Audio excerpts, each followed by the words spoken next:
அந்த இரவு அவ்வளவு மோசமாக விடிய போகிறது என்று அனன்யாவுக்கு தெரியாது. தெரிந்திருந்தால் அந்த பார்ட்டிக்கு போயிருக்க மாட்டாள். சித்தி பொண்ணு அஞ்சலியை என்னோட சொந்த தங்கச்சியா தான் பார்த்தேன். பிரகாஷ் குடும்பத்துக்கு பெரிய மன உளைச்சலோ வந்துருச்சுன்னு சொல்லி என் குடும்பமே என்ன காயப்படுத்திக்கிட்டே இருந்தாங்க. உன் தங்கச்சி அஞ்சலிக்கு கல்யாணம் முடிவு பண்ணிருக்கோம். மாப்பிள்ள பிரகாஷ். இந்த மாதிரி ஆம்பளைங்க ரெஸ்ட் ரூம்க்குள்ள வர்றதா உன் வேலையா? ஜென்ஸ் டாய்லெட் யூஸ் பண்ணா பெரிய ஆம்பளையா? முதல்ல உன் பையனுக்கு அப்பா யாருன்னு சொல்லி கொடு. இல்ல உனக்கே உன் பையனோட அப்பா யாருன்னு தெரியாதா?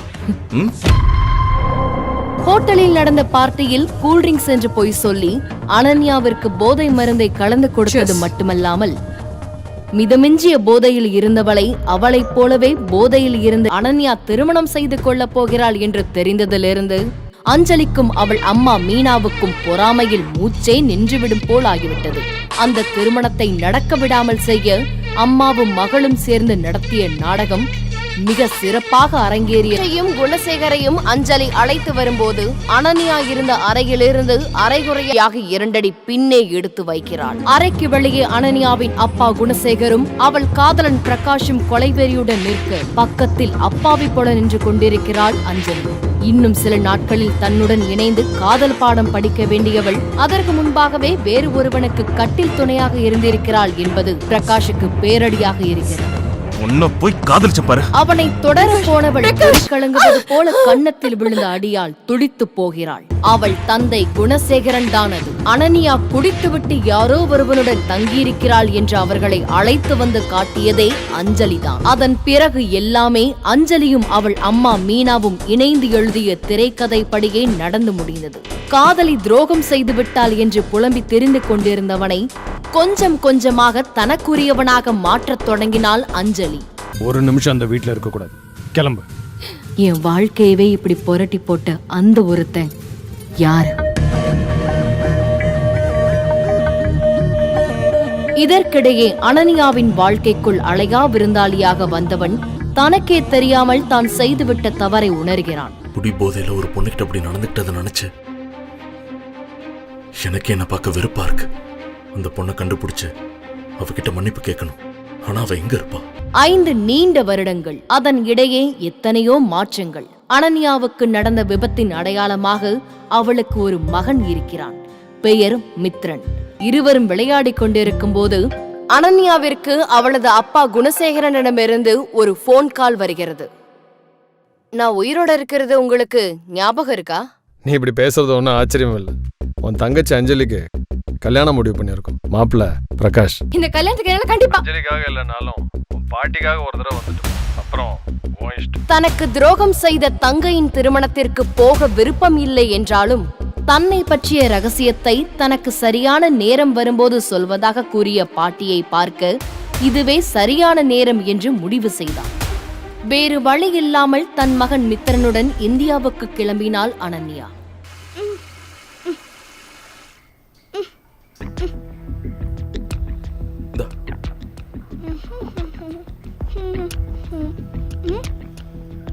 அப்பா நான்சென்ஸ், நான் அப்பா கிடையாது. விட்றா, சொன்னா கேளு, நான் அப்பா கிடையாது. Sir sir sir sir sorry sir. சின்ன பையன் ஏதோ தெரியாம பண்ணிட்டான். Sorry sir, extremely sorry. Mithukutti, what is this? Come. முடிஞ்சுதா உன் டிராமா? இந்த மாதிரி ஆம்பளைங்க ரெஸ்ட் ரூம்க்குள்ள வர்றதா உன் வேலையா? ஆம்பளைன்னா என்னன்னு தெரியுமா? ஒரு குழந்தை கிட்டயும் லேடிஸ் கிட்டயும் எப்படி பேசணும்னு உங்க வீட்டுல சொல்லி தரல? முதல்ல உன் பையனுக்கு அப்பா யாருன்னு சொல்லி கொடு. இல்ல உனக்கே உன் பையனோட அப்பா யாருன்னு தெரியாதா? கரெக்ட் தான். என் பையனோட அப்பா யாருன்னு எனக்கு தெரியாது. ஆனா என் பையனோட அப்பா நீ அவனோட அப்பா இல்லைன்னு மட்டும் அவன்கிட்ட சொல்லிடுறேன். ஒரு குழந்தை முன்னாடி போய் அவங்க அம்மாவை இப்படி தப்பா பேசிட்டனே. இப்படியாவது திரும்ப போய் அந்த குழந்தை முன்னாடி அவங்க அம்மா கிட்ட மன்னிப்பு கேட்கணும். சென்னை ஏர்போர்ட்டுக்கு வந்திறங்கிய அனன்யா தன் மகனுடன் வெளியே வருகிறாள். வெளியே அவளுக்காக அஞ்சலியும் பிரகாஷும் காத்திருப்பார்கள் என்று அனன்யா எதிர்பார்த்திருக்கவில்லை. குழந்தை மேல இருந்த கையெடு. ஹே, நான் ஒண்ணு பார்க்க வரல, பாட்டியை பார்க்க தான் வந்தேன். அதுக்காக நீ ரொம்ப நல்லவ மாதிரி நடிக்காத. நீ உன் மனசுல உன்னை பத்தி என்ன நினைச்சிட்டு இருக்க? கல்யாணமே ஆகாம ஒரு குழந்தையோட வந்து நின்னுட்டு இருக்க. உன்னை கம்பேர் பண்ணும்போது இவ 1000 மடங்கு பெட்டர். அங்கிள், எங்க அம்மாவை திட்டினா நான் ஃபைட் பண்ணுவேன். எனக்கும் கராத்தே தெரியும். பொறுக்கிக்கு பிறந்தது பொறுக்கியா தானே இருக்கும். ஹேய், என்னடா சொன்ன? என்ன தைரியம் இருந்தா ஏன் மேலேயே கை எங்க வைப்ப? அம்மாவை அடிக்க கூடாது. பெரியவங்க கிட்ட எப்படி பேசணும்னு சொல்லி தரலையா? பிரகாஷ் ஆத்திரத்தில் மித்திரனை பிடித்து தள்ளிவிட கீழே விழுவதற்கு முன் மித்திரனை வலிமையான ஒரு கை வந்து பிடிக்கிறது. அங்கே சித்தார்த் நின்று கொண்டிருக்கிறான். அஞ்சலி பிரம்மை பிடித்தவள் போல பார்த்தாள்.